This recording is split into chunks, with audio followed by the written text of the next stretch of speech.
Mark సువార్త 1వ అధ్యాయము 21వ వచనము నుండి 30వ వచనము వరకు.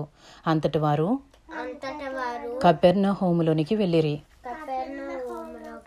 వెంటనే ఆయన విశ్రాంతి దినమున సమాజ మందిరములోనికి పోయి బోధించెను. ఆయన శాస్త్రుల వలె కాక అధికారము గలవాని వలె వారికి బోధించెను. గనుక వారు ఆయన బోధకు ఆశ్చర్యపడిరి. ఆ సమయమున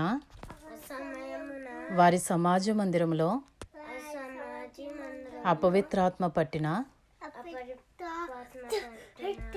మనుష్యుడొకడుండెను. వాడు నజరేయుడు వగు యేసు, మాతో నీకేమి? మమ్ము నశింపజేయుటకు వచ్చితివా? నీవెవడవో నాకు తెలియను. నీవు దేవుని పరిశుద్ధుడవు అని కేకలు వేసెను.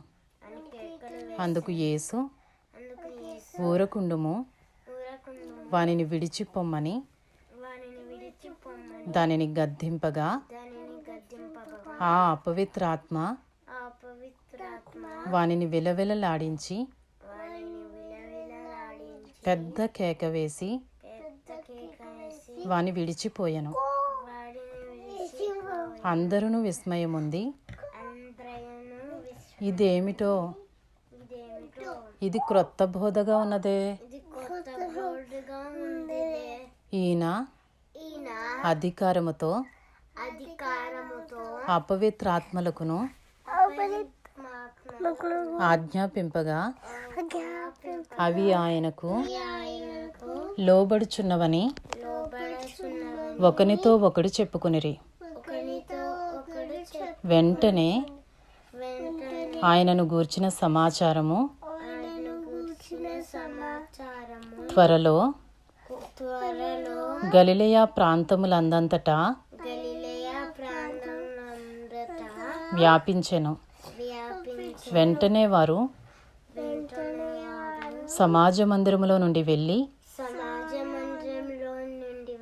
యాకోబుతోనూ యోహానుతోనూ సీమోను ఆంద్రేయ అనువారి ఇంట ప్రవేశించిరి. సీమోను అత్త జ్వరముతో పడియుండగా వెంటనే వారు ఆమెను గూర్చి ఆయనతో చెప్పిరి.